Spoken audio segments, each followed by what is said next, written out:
And today we have baby T.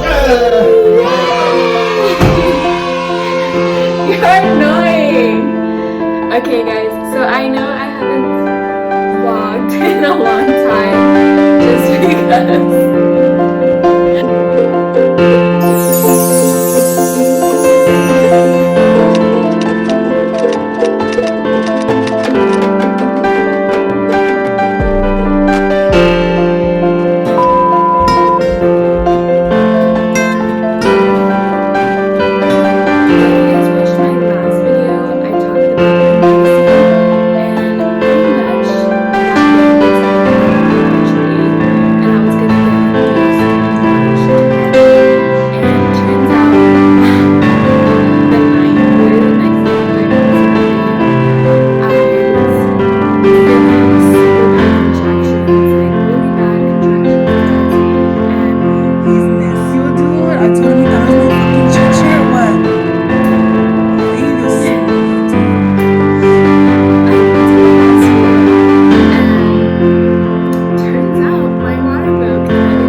I did take an epidural. My doctor got notified that I was 6 centimeters and she knew, obviously, and she was there at the hospital and they thought she was still there because I was dropping really really high with my centimeters or whatever. They pretty much told my doctor that I was 9 centimeters and they told her, okay, when she's 10, we'll stop pushing.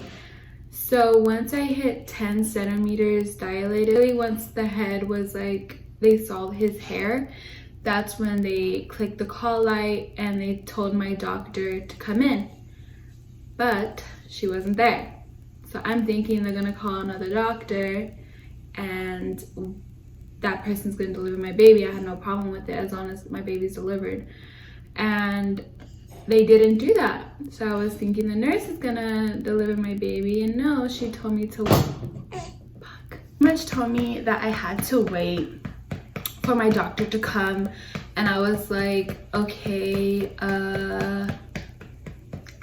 is that even allowed? Literally his head was like this much out, like you could see his hair, they said, and they wanted me to wait. They pretty much made me wait 10 minutes just there pushing, but I couldn't push all the way. They told me, go ahead and just keep pushing through your contractions, but just don't push too hard. Like, what?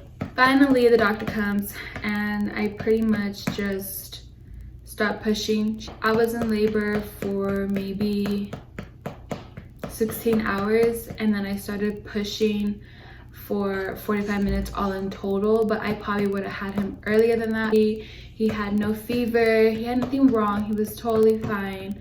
It took them it took him a while to find my placenta, so I was losing a lot of blood from my placenta, and finally they took it out and then they started squishing, they pressed on your stomach, and then they found blood clots because of me waiting and more blood. I clearly just lost a lot of blood, so I wasn't feeling good. And I just see all these nurses surrounding me, like 10 nurses, and poking me everywhere, like on my hands, on my leg, everywhere. Like literally they were just poking me everywhere and getting my blood, getting everything, just pushing on my stomach to get all those clots out.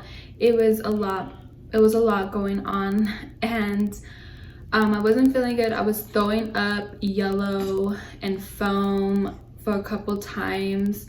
I remember my husband asking the nurses, is she gonna be okay? And they straight up told him no. They said, no, this isn't normal.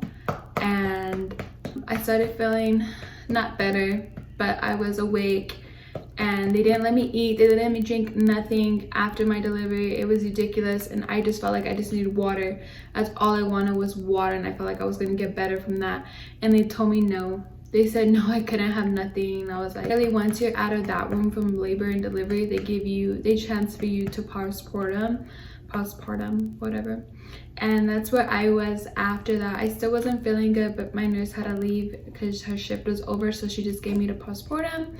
And I don't know if I'm saying that right, postpartum, but yes, I went to there and I wasn't feeling my best. She took my temperature and my pulse and everything was still high.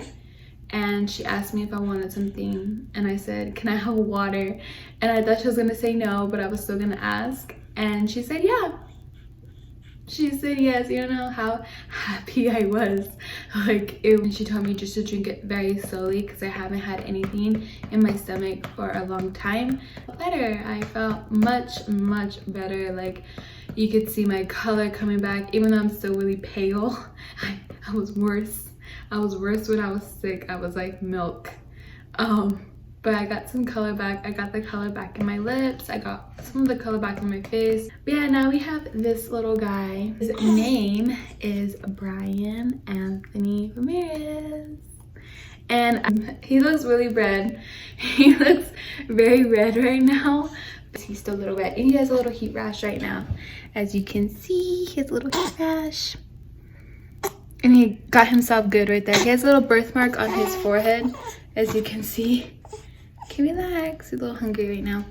I do want to say, for all the mommies that are giving birth during this time with the coronavirus, I really do pray and hope that everything's okay with your guys' delivery. And don't be scared, don't be stressed, because that can harm your baby. So just be happy and just think positive. This time is a hard time for a lot of us. Also guys, here are some photos from that day.